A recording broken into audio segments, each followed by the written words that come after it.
Capítulo 4. O trabalho para o trabalhador. Objetivos deste capítulo: discutir a adequação do trabalho para a pessoa com deficiência, discutir a importância do conhecimento do conteúdo do trabalho pelo médico do trabalho. A contratação. O sucesso da contratação da pessoa com deficiência depende de um bom planejamento do processo pela organização, tendo em vista que este é o primeiro contato de um candidato com a instituição. É nesta fase em que se pode inferir se diversidade e inclusão são, de fato, valores cultivados ou não. O artigo 35 do Decreto 3.298, de 1999, estabelece como modalidades de contratação as seguintes opções. Primeira, colocação competitiva. Processo de contratação regular, nos termos da legislação trabalhista e previdenciária, que independe da adoção de procedimentos especiais para sua concretização, não sendo excluída a possibilidade de utilização de apoios especiais. 2. Colocação seletiva. Processo de contratação regular, nos termos da legislação trabalhista e previdenciária, que depende da adoção de procedimentos e apoios especiais para sua concretização. E 3. Promoção do trabalho por conta própria. Processo de fomento da ação de uma ou mais pessoas mediante trabalho autônomo, cooperativado ou em regime de economia familiar, com vista à emancipação econômica e pessoal. Esclarece ainda que procedimentos especiais são os meios eventualmente utilizados para a contratação de pessoa, que devido ao seu grau de deficiência transitória ou permanente, exija condições especiais, tais como jornada variável, horário flexível, proporcionalidade de salário, ambiente de trabalho adequado às suas especificidades, entre outros. Já no que se refere a apoios especiais, considera-se a orientação, a supervisão e as ajudas técnicas, entre outros elementos que auxiliem ou permitam superar uma ou mais limitações funcionais, motoras, sensoriais ou mentais da pessoa com deficiência, de modo a vencer as barreiras da mobilidade e da comunicação, possibilitando a plena utilização de suas capacidades. Conforme o artigo 93 da Lei nº 8.213, de 1991, as empresas com 100 ou mais empregados em contratar pessoas com deficiência na seguinte proporção: até 200 empregados, 2%. De 201 a 500, 3%. De 501 a 1.000, 4%. De 1.001 em diante, 5%. Esta reserva legal de cargos deve ser preenchida por pessoas com deficiência habilitadas ou beneficiários da Previdência Social reabilitados.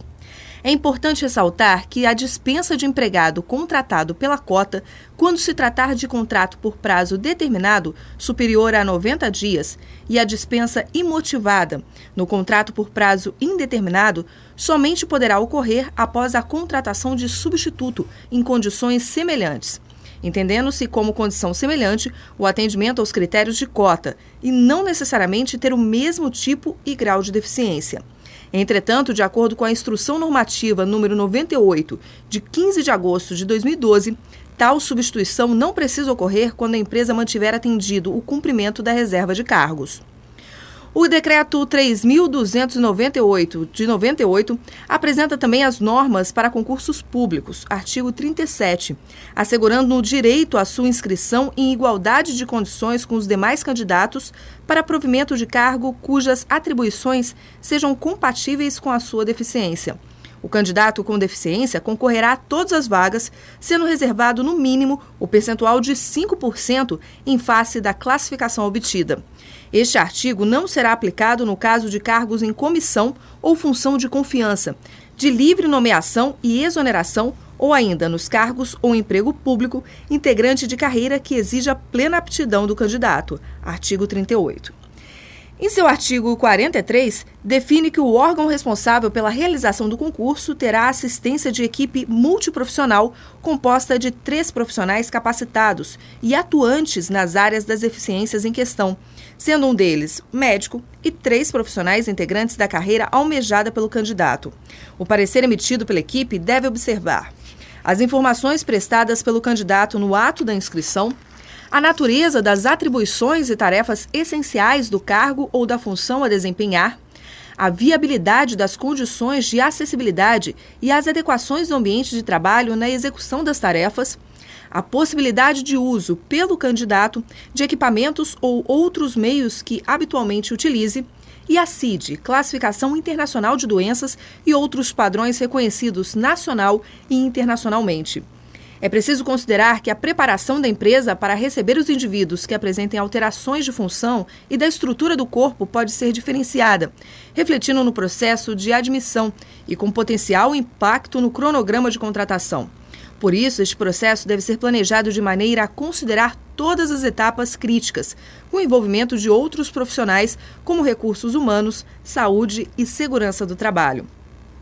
A emissão do laudo médico para fins de enquadramento, por si só, é limitado e insuficiente para o devido acompanhamento e adaptação necessária à plena inclusão da pessoa com deficiência no seu ambiente de trabalho. Desta forma, propõe-se um fluxograma que permita e amplie o diálogo multiprofissional e interdisciplinar dentro da empresa, para a tomada de decisão quanto à contratação do candidato e o envolvimento de todos na formatação, adaptação e adequação do ambiente de trabalho ao trabalhador com deficiência.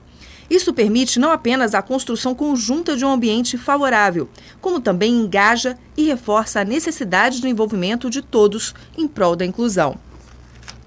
A entrada em vigor da Lei 8.213/1991, que estabeleceu no artigo 93 a obrigatoriedade da admissão de pessoas com deficiência, criou-se um novo parâmetro de avaliação, em que a capacidade residual substitui a capacidade plena.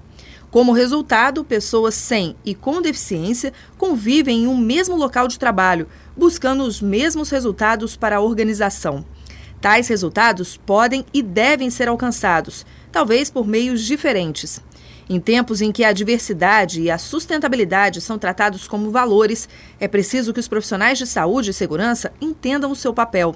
Por isso, o médico do trabalho precisa mudar seu olhar na avaliação dos candidatos, deixando de ser um mero selecionador e atuando de forma ativa para a inclusão de pessoas diferentes. Esta mudança de abordagem levanta o questionamento sobre os chamados critérios de aptidão. Por exemplo, o Comitê de Saúde da OGP/IPIECA, que reúne as empresas de petróleo e gás em âmbito global, elaborou um documento de referência sobre a avaliação da aptidão para o trabalho, no qual preconiza que a avaliação deve mais buscar incluir as pessoas ao trabalho, que desnecessariamente excluí-las. Deste modo, devemos adotar o conceito de aptidão para o trabalho em substituição à restrição para o trabalho, considerando para a avaliação os aspectos relacionados ao posto de trabalho, ao trabalhador, ao ambiente e às condições nas quais as atividades são realizadas. Ou seja, a priori, não há contraindicação absoluta e cada caso deve ser avaliado individualmente, observando o trabalhador, o local onde irá atuar, se a função é compartilhada, se ficará sozinho, a complexidade da atividade que deverá realizar, além do apoio da estrutura que poderá contar. Independentemente do atendimento, na íntegra dos critérios do Decreto 3.298/99, recomenda-se ao médico do trabalho que conduza a avaliação ocupacional rotineiramente. O não atendimento aos critérios não significa necessariamente inaptidão para a função. Também é importante conhecer os aspectos normativos e legais. Para auxiliar nesta tarefa, o Ministério do Trabalho publicou em 2007 o manual A Inclusão das Pessoas com Deficiência no Mercado de Trabalho, com importantes informações. A adaptação razoável e eliminação de barreiras. Para avaliar a aptidão para o trabalho, é imprescindível conhecer o conteúdo do trabalho e as pessoas envolvidas, ressaltando que as alterações nas linhas de produção, nos processos ou nas tecnologias empregadas poderão resultar em mudanças significativas no modo como o trabalho é realizado. E quando isso ocorre, é de suma importância que se faça o seu gerenciamento, capacitando as pessoas para a nova realidade, avaliando a capacidade para executar os trabalhos nas novas circunstâncias e informando-lhes dos riscos inerentes ao trabalho que realizarão. Seja um novo trabalhador admitido por cota, uma pessoa com deficiência admitida sem uso de cota, ou um empregado antigo retornando da reabilitação profissional após ter sido acometido por doença ou acidente do trabalho ou não, que deixou com uma limitação ou sequela, deve ser feita uma avaliação médica, o objetivo de avaliar os riscos e a sua aptidão para o trabalho. Adaptação razoável e eliminação de barreiras. Segundo a Convenção Internacional da Pessoa com Deficiência, promulgada pelo Decreto 6.949/2009, adaptação razoável significa as modificações e os ajustes necessários e adequados que não acarretem ônus desproporcional ou indevido quando requeridos em cada caso, a fim de assegurar que as pessoas com deficiência possam gozar ou exercer em igualdade de oportunidades com as demais pessoas todos os direitos humanos e liberdades fundamentais. A recusa em adotar adaptações razoáveis é considerada, de acordo com o mesmo decreto, uma forma de discriminação. Formas de adaptação razoável incluem desde treinamentos, revisões de procedimentos, processos de trabalho, até efetivamente a adaptação de ambientes de trabalho. Muitas das adaptações não têm custo, ou quando têm, são de baixo custo. Trata-se, portanto, de um mito pensar que toda adaptação representará um grande investimento. É importante ressaltar também que a acessibilidade vai além do acesso para as pessoas com dificuldade de locomoção. Adaptações razoáveis e o direito de acessibilidade incluem formas de comunicação acessíveis a todos. Existem profissionais especializados em dar consultoria para tornar locais de trabalho mais acessíveis, mas nem sempre isso é necessário. Na prática, o simples envolvimento das pessoas com deficiência na busca por soluções é uma iniciativa de baixo custo e muito sucesso. Todavia, algumas adaptações dependem de obras e da compra de equipamentos, o que pode levar tempo, assim como os ajustes de instalações e da sinalização, a implantação de portas de abertura automática, de sinais sonoros e luminosos, a definição de normas em relação aos cuidadores e a presença de cão-guia, por exemplo. Uma alternativa, enquanto as adequações não fiquem prontas, ou na falta destas, é designar pessoas treinadas para acompanhar um visitante ou empregado recém-chegado. Porém, trata-se de soluções paliativas, com base na colaboração de colegas e que, portanto, devem ser usadas com parcimônia, pois haverá o dia em que o colega pode faltar ou estar de férias, dentre outras situações nas quais o empregado com deficiência pode ficar impossibilitado ou com restrições para desenvolver suas atividades. Lembrando que situações específicas demandam soluções direcionadas. Neste contexto, as tecnologias assistivas surgem como uma alternativa que engloba produtos, recursos, metodologias, estratégias, práticas e serviços que objetivam promover a funcionalidade relacionada à atividade e participação de pessoas com deficiência, incapacidades ou mobilidade reduzida, visando sua autonomia, independência, qualidade de vida e inclusão social.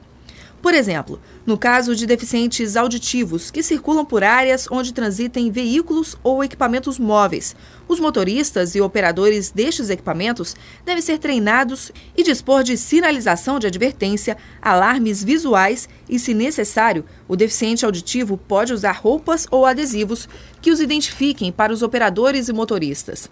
Para os deficientes visuais, sinalização em braille, alarmes sonoros e diferentes texturas de pisos e paredes para informar a presença de desníveis, áreas de circulação de veículos ou existência de escadas. Elevadores com indicação sonora e em braille. Adaptação de banheiros e áreas de circulação para cadeirantes, com rampas, barras auxiliares para deslocamento, portas mais largas e de abertura automática, vasos sanitários elevados e pias rebaixadas. Os pisos devem merecer atenção especial, evitando desníveis e com guias para a orientação de cegos. Nos refeitórios, a adaptação da altura dos balcões para cadeirantes e pessoas com nanismo. Para as pessoas com síndrome de Down, maior supervisão e restrição de acesso a áreas de risco são algumas das providências necessárias. No estacionamento, demarcação de vagas próximas dos acessos e mais largas para facilitar a abertura de portas e o acesso aos veículos. Lupas eletrônicas para baixa visão, mouses especiais, teclados em braille, inúmeros acessórios para pessoas com mobilidade reduzida, veículos adaptados, telefones para deficientes auditivos, softwares com comando de voz são apenas algumas das tecnologias de reabilitação, inclusão e acessibilidade já disponíveis. Este mercado é tamanho que movimenta todos os anos uma grande feira de expositores em todo o mundo. No caso de um trabalhador com deficiência precisar fazer deslocamentos e viagens, há que se ter um planejamento que evite situações constrangedoras, como a ida a um ambiente que não está adaptado, a impossibilidade de viajar de avião transportando uma bateria comum, mesmo que seja para a cadeira de rodas motorizada, problemas com a reserva de um hotel sem infraestrutura de atendimento à pessoa com deficiência, definir quem será o acompanhante de alguém que necessite de cuidador ou que acompanhe um cego numa cidade onde nunca esteve anteriormente. Manuais e instruções podem ter de ser produzidos com a utilização do método Braille de escrita ou como audiolivros para deficientes visuais ou em vídeos na língua brasileira de sinais, Libras, para deficientes da audição, assim como a adaptação de programas de computador com simuladores de voz e aqueles que atendem a comandos por voz. Para aquelas pessoas que tenham dificuldade de locomoção, é importante avaliar se durante a jornada de trabalho tiver a necessidade de ficar sozinho, que ele tenha à disposição sistemas de comunicações para que possa solicitar ajuda se necessário. Desde 1990, a NR17 aborda o conforto, a segurança e o desempenho eficiente para todos os trabalhadores. Ao tratar da adaptação das condições de trabalho às características psicofisiológicas dos trabalhadores, com foco na ergonomia e na organização do trabalho, esta norma desafia empregadores, profissionais de saúde e de segurança no trabalho a encontrar soluções para todos. E não seria diferente com as pessoas com deficiência. É preciso ter em mente de que é necessário adaptar o trabalho à pessoa e não o contrário. A inclusão das pessoas com deficiência ou com transtorno mental ainda é muito difícil. As empresas e os profissionais de RH e de saúde precisam enfrentar o desafio de criar as condições propícias para a sua inclusão e o desenvolvimento pleno do potencial de trabalho dessas pessoas. Outra situação que exige atenção adicional e a reavaliação sistemática é a das pessoas que apresentem doenças neurológicas e osteomusculares crônico-degenerativas e progressivas, pois tendem a se agravar com o passar do tempo e a aumentar o comprometimento funcional. Novas adaptações e restrições podem vir a ser necessárias, assim como uma redefinição das atividades e tarefas do trabalho. Na dúvida, testes de campo podem ser muito úteis. Afinal, não existe uma única maneira de executar uma tarefa, atividade. As pessoas com deficiência podem e devem participar da discussão sobre adaptações. Segundo o relatório mundial sobre a deficiência de 2011 da OMS e Banco Mundial, a deficiência é parte da condição humana. Quase todos nós estaremos temporária ou permanentemente incapacitados em algum momento da vida, e aqueles que alcançarem uma idade mais avançada experimentarão crescentes dificuldades em sua funcionalidade. A deficiência é complexa e as intervenções para superar as desvantagens associadas à deficiência são múltiplas e sistêmicas, variando de acordo com o contexto. Portanto, o que diferencia a população geral daqueles ditos pessoas com deficiência é o grau de intensidade e a duração do comprometimento da função e das estruturas corporais, a limitação das atividades e a restrição de ampla participação. Checkbox. Ao final deste capítulo, você deve saber que a história mostra que muitas conquistas foram obtidas por pessoas com deficiência. Principalmente na música, literatura e artes. Novas tecnologias e uma transformação social permitiram que limites fossem superados, permitindo que as pessoas com deficiência possam exercer plenamente suas capacidades. Atuações da ONU, da OMS e da OIT foram importantes para derrubar barreiras e fomentar a inclusão das pessoas com deficiência à sociedade e ao trabalho. No Brasil, a legislação acompanhou os movimentos internacionais, com destaque para a Política Nacional para a Integração da Pessoa Portadora de Deficiência, os decretos 3.298 de 1999 e 5.296 de 2004, a IN 98 de 2012 e o decreto 6.949 de 2009. Saiba mais acessando os documentos legais no site da ANAMT e da Rede.